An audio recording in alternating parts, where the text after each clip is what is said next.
Hello, welcome to प्रथम IAS. तो इस पार्टिकुलर वीडियो में हम लोग बात करने वाले हैं Kameng hydro electric power project के बारे में। देखिए, सबसे पहले मैं आपको सिंपल भाषा में बताऊंगा कि एक्चुअली हाइड्रो इलेक्ट्रिक पावर होता क्या है। देखिए, आप सब लोगों को पता है कि हमारे डेली लाइफ में इलेक्ट्रिसिटी पावर की कितनी नीड है। चाहे आप एक पानी पीने के लिए पंपिंग सेट यूज करो, मोटर, उसमें भी पावर की ज़रूरत होती है। सिंपल आप मोबाइल चार्ज करो, वहाँ भी पावर की ज़रूरत होती है। लेकिन आप लोग को ये पता होना चाहिए कि ये पावर जो है ना, जिसे हम इलेक्ट्रिसिटी बोलते हैं, वो डिफरेंट रिसोर्सेज से आती है। तो जब आप इलेक्ट्रिसिटी जनरेट करते हो पानी से, हाइड्रो से, तो हम उसे क्या बोलते हैं? Hydro electricity power. जैसे जब आप मान लीजिए ओशियन के पानी से आप जब यूज करोगे तो उसे हम ओशियानिक हाइड्रो इलेक्ट्रिक पावर बोलेंगे। जब आप डैम को रोक करके उस पानी को टरबाइन पे गिराते हो और टरबाइन उसे जब घूमती है काइनेटिक एनर्जी के कारण से, पानी के काइनेटिक एनर्जी के कारण से, और फिर जा कर के जब टरबाइन जनरेटर को चलाती है तो हमें इलेक्ट्रिसिटी मिलती है। तो उस पार्टिकुलर पावर को हम क्या बोलते हैं? Hydro electric power. तो इस पार्टिकुलर वीडियो में हम लोग बात करेंगे Kameng hydro electric power project के बारे में और जानने की कोशिश करेंगे कि इसका सिग्निफिकेंस एक तो स्टेट के लिए क्या है और दूसरा भारत के जो इलेक्ट्रिसिटी सेक्टर है उसके लिए कितना इम्पॉर्टेंट है। और ये भी देखेंगे कि हमारी जो नेशनल डिटरमाइंड कंट्रीब्यूशन है टुवर्ड्स द पेरिस एग्रीमेंट, वहाँ पे इसकी क्या भूमिका है। सब कुछ डिस्कशन करेंगे बारी बारी से। But before starting I will give you a MCQ to all of you. MCQ है कि आप देखते होंगे एक तरीके से gatekeeper training module which was recently in news. Gatekeeper training model which was recently in news with related to. तो इसका भी एक्सप्लेनेशन देखने की कोशिश करेंगे और जानेंगे कि इसका आंसर क्या होगा। बट बिफोर स्टार्टिंग मैं आपको बता दूं, चलते हैं अपने डिस्कशन की तरफ। देखिए, कामेंग हाइड्रो, देखिए सबसे इंपॉर्टेंट चीज़ मैं आपको बताता हूँ। इसकी जो कैपेसिटी थी डैट वाज 600 मेगावाट और ये अरुणाचल प्रदेश में बन रहा है। और ये अरुणाचल प्रदेश के जो नॉर्थ ईस्ट में एक्चुअली जो पावर जनरेटिंग कंपनी है ना, एक मिनी रत्ना, आपको पता होगा भारत सरकार की जो पावर मिनिस्ट्री है उसके अंदर मिनी रत्ना से लेकर के बड़े बड़े महारत्ना कंपनीज जो है यहाँ पे पावर जनरेट करते हैं। उसमें से हमारे नॉर्थ ईस्ट रीजन के लिए जब से पावर ग्रिड वाली जो सिचुएशन बनने लगी है, ठीक है, तब से जो है ना डिफरेंट फील्ड में आप देख सकते हो एक्सपोर्ट इंपोर्ट करने के लिए हम लोग अलग अलग तरीके से जो है ना डिफरेंट जोन में ग्रेडिंग कर चुके हैं। तो उस समय से जो है ना अगर देखा जाए तो जो नेपको है उन्होंने इस बार बिगेस्ट हाइड्रो पावर प्रोजेक्ट बनाया। कहाँ पे? तो Kameng hydro power station Arunachal Pradesh में। और ये हमारी जो नेशनल डिटरमाइंड कंट्रीब्यूशन है गवर्नमेंट ऑफ इंडिया की, जैसा मैंने आपको बताया, उसमें हम लोग क्या करने वाले हैं तो अपने इलेक्ट्रिसिटी के एडिशन में एक्स्ट्रा बाय 2030 30 मेगावाट की हाइड्रो पावर जो है ना हम लोग ऐड करने वाले हैं। और ये चीज़ें जो है ना एक तरीके से आप बोल सकते हैं कहीं ना कहीं हमारी जो एक फोसिल फ्यूल से क्लीनर एनर्जी की तरफ बढ़ने की जो एक तरीके से बोल सकते हैं जर्नी होगी, उसमें बहुत इंपॉर्टेंट रोल निभाने वाला है। और ये चीज़ें एक तरीके से अरुणाचल प्रदेश के लिए भी खुशी का खबर लेकर के आया, क्योंकि जैसे ही ये पावर प्रोजेक्ट लॉन्च हुआ Arunachal Pradesh power surplus state बन गया। और जैसे ही अगर आप कोई देश या कोई राज्य या कोई पार्टिकुलर रीजन पावर सरप्लस बनता है तो आप समझ लीजिए वहाँ पे किसी भी पार्टिकुलर सिचुएशन में एक्सेप्ट इमरजेंसी इलेक्ट्रिसिटी की कमी नहीं होने वाली है। और ये चीज़ें आजकल के दुनिया में बिना इलेक्ट्रिसिटी का आप कुछ कल्पना भी नहीं कर सकते हो। मैं आपको बता दूं साथ साथ कि ये जो पार्टिकुलर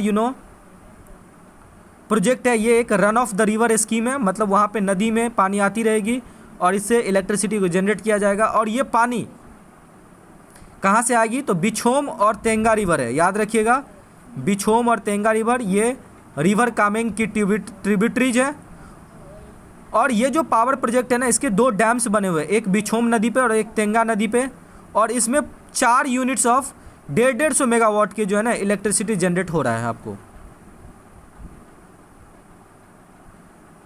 और ये जो पार्टिकुलर 2 डैम्स है ये ट्रांसपोर्टेड हुआ है through a headrace tunnel into the powerhouse located at कीमी। याद रखिएगा कीमी एक जगह है वेस्ट कामेंग में, वहीं पे ये बना है और वहीं पे 150 मेगावाट के टरबाइन लगे हुए। और मैंने आपको बोला कि जब काइनेटिक एनर्जी ऑफ वाटर को एक डैम के थ्रू गिराया जाता है तो वो टरबाइन को घुमाती है और फिर टरबाइन जो है ना आपको जनरेटर को घुमाती है थ्रू शाफ्ट और फिर हमें जनरेटर से इलेक्ट्रिसिटी मिलता है।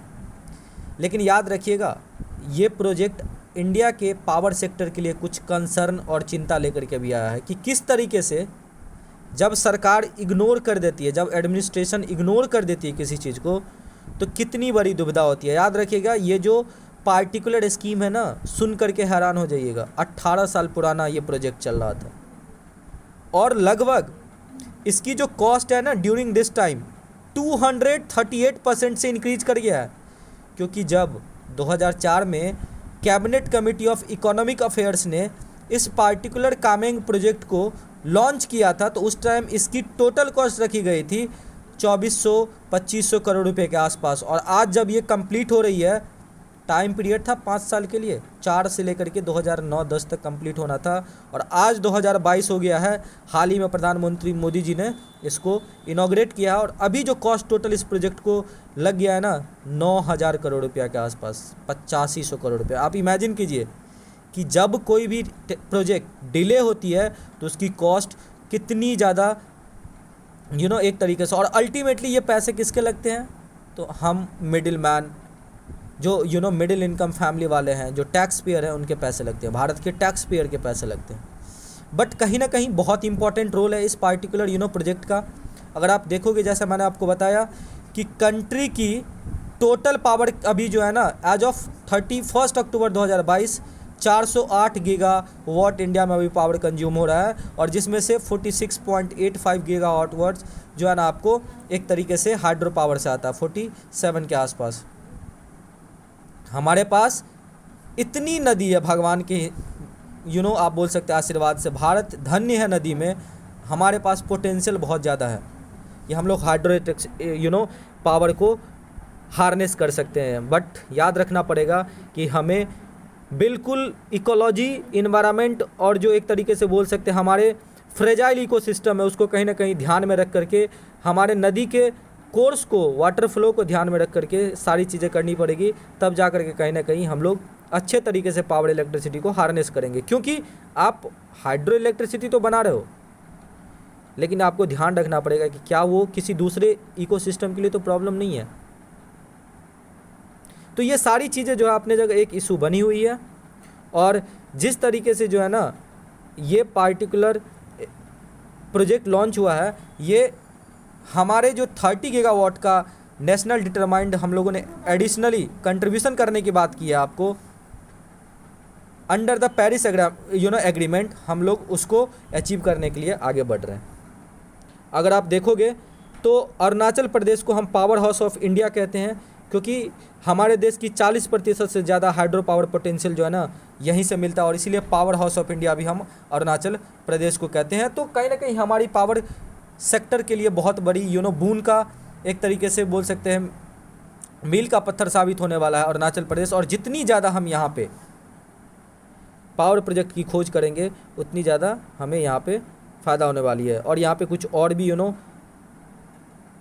मेजर फ्यूचर्स के एक तरीके से सुभाश्री लोअर प्रोजेक्ट है। ये आपको जब बन जाएगी तो उस टाइम पे ये पूरे इंडिया की सबसे बड़ी जो है ना हाइड्रो इलेक्ट्रिक पावर प्रोजेक्ट होगा और ये भी run of the river scheme होगा सुभाश्री रिवर पे। तो उम्मीद करते हैं सेशन बहुत अच्छा लगा होगा।